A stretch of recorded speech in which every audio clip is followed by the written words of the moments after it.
Esto es Escena Internacional, podcast producido por Comité, con la colaboración de Rodolfo Sánchez Aizcorbe.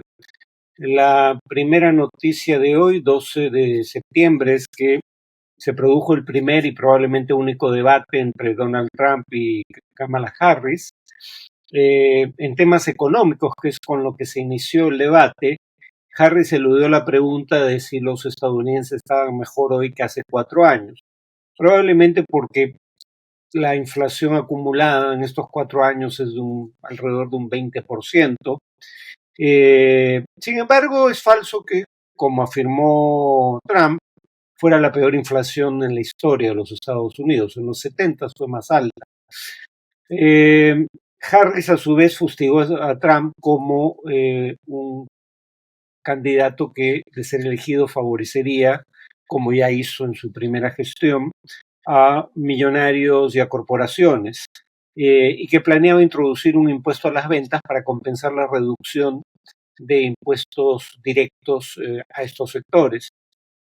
Trump negó que buscara introducir un impuesto a las ventas, pero admitió que sí elevaría aranceles y que establecería un arancel mínimo de 10% para todo bien importado, lo cual en la práctica es poco menos que un impuesto a las ventas, presumiendo que son los consumidores americanos los que van a pagar por ese impuesto adicional. En cuanto al tema del aborto, Harris llamó la atención sobre los cambios constantes de posición de Trump en años recientes.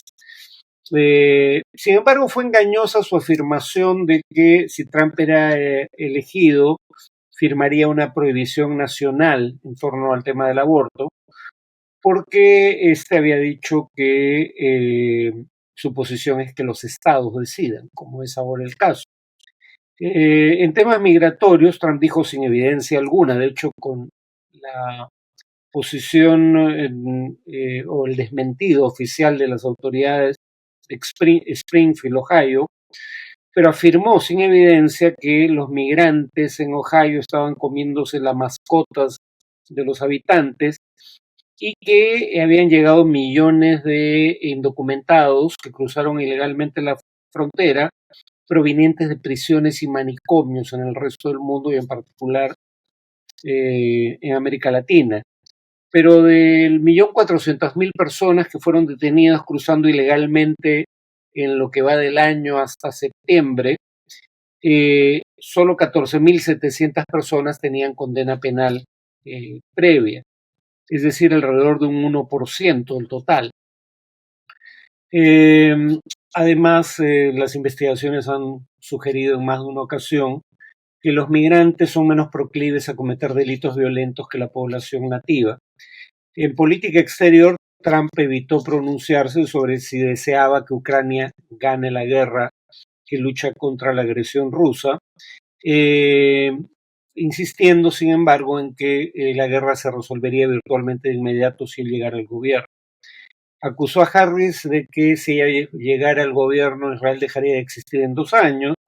Harris se vio por ende precisada a decir que Israel tiene derecho a defenderse, tratamos el tema en el podcast anterior, pero que como lo haga importa, y que su gobierno seguiría luchando por un alto al fuego y una solución de 2 estados, pero no dejaría de suministrar armas a Israel, y que además ella tuvo un papel destacado en la formación de la alianza en favor de Ucrania.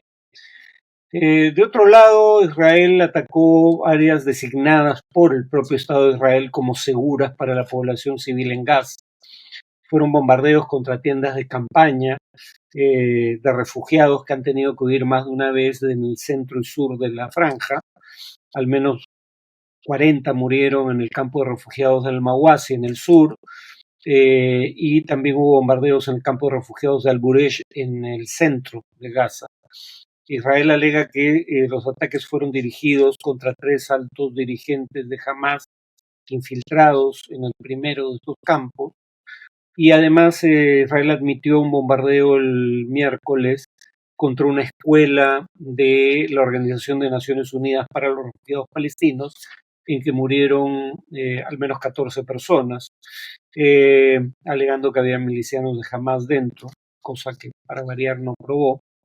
Un vocero de Naciones Unidas dijo que no se habían respetado los principios de distinción, proporcionalidad y precaución en los ataques, y Josep Borrell, jefe de la diplomacia europea, condenó enérgicamente los hechos. Ahora, como es habitual, eso probablemente no deriva en acción alguna de la Unión Europea. Finalmente, la violencia homicida contra los miembros de la comunidad LGTBI crece en América Latina. Esto según la organización no gubernamental Red Sin Violencia, que estima que en 2023 fueron asesinadas por razón de su orientación sexual 364 personas en 10 países de la región, un 5.5% más que el año previo. El mayor incremento se dio en Ecuador, seguido de Perú y Guatemala.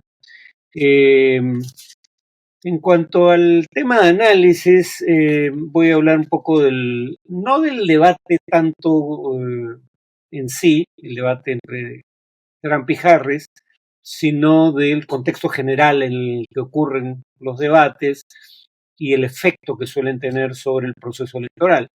Ya existía hace mucho tiempo una investigación de dos académicos, Robert Erickson y Christopher Blazen, que había hecho notar que entre 1960, primera vez que se televisó un debate entre Kennedy y Nixon, entre 1960 y 2008, las encuestas previas al debate eran muy cercanas en sus resultados a las encuestas que se realizaban una semana después del debate.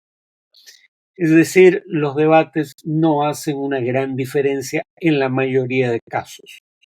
Hillary Clinton, por ejemplo, ganó, según las encuestas, los 3 debates que sostuvo con Donald Trump, pese a lo cual perdió la elección. Y, digamos, los autores citados, uno de Columbia, otro de la Universidad de Texas en Austin, decían que no era sorprendente que hicieran poca diferencia, porque quienes sintonizan los debates suelen ser las personas más interesadas en política y en particular gente que ya ha tomado una posición, ve los debates en mayor proporción que los independientes. Ahora, si en alguna ocasión esto podía cambiar era precisamente en esta. Ya sabemos que la razón por la que Joe Biden empezó a caer en las encuestas más de lo que ya había caído en la campaña previa y la razón por la que tuvo que abandonar la contienda fue su pésimo desempeño en el debate que se sostuvo con Donald Trump en junio. Entonces, estas no eran desde el arranque circunstancias usuales. Además, las encuestas revelaban que Trump y Harris llegaban a este debate con un empate técnico. Una cosa es decir que las encuestas no hagan una diferencia muy grande, hacen una diferencia entre 1 y 2 puntos porcentuales, pero esa diferencia no suele sostenerse en el tiempo. Y otra es decir que los debates no hacen una diferencia cuando hay un empate técnico, que es el caso. Entonces, ese también era un factor por el cual ahora el debate generaba más expectativa. Y por último, algunos investigadores sugieren que los debates hacen más diferencia en la intención de voto cuando al menos uno de los candidatos no es particularmente conocido. Porque claro, lo habitual es que cuando se llega ya a un debate entre candidatos presidenciales de los dos grandes partidos en Estados Unidos, estos ya han pasado por elecciones primarias y ya han hecho campaña como candidato presidencial y en algunos casos, como el de Biden en la etapa inicial, han hecho campaña como presidentes en ejercicio del cargo presidencial. Ese no era el caso de Kamala Harris, que no participó en las primarias y que apoyaba a Biden hasta que éste decidió retirarse. Entonces, si alguien podía obtener un beneficio de este debate era ella, porque era su oportunidad de presentarse en sus propios términos ante electores que aún no habían tomado una decisión o no la conocían lo suficiente. Y además, inmediatamente antes del debate entre Biden y Trump, Kamala Harris tenía una net favorability, le llaman en inglés, que es básicamente la diferencia entre restar a la visión favorable que tiene un sector de los electores, la cantidad de electores que tiene una visión desfavorable del candidato.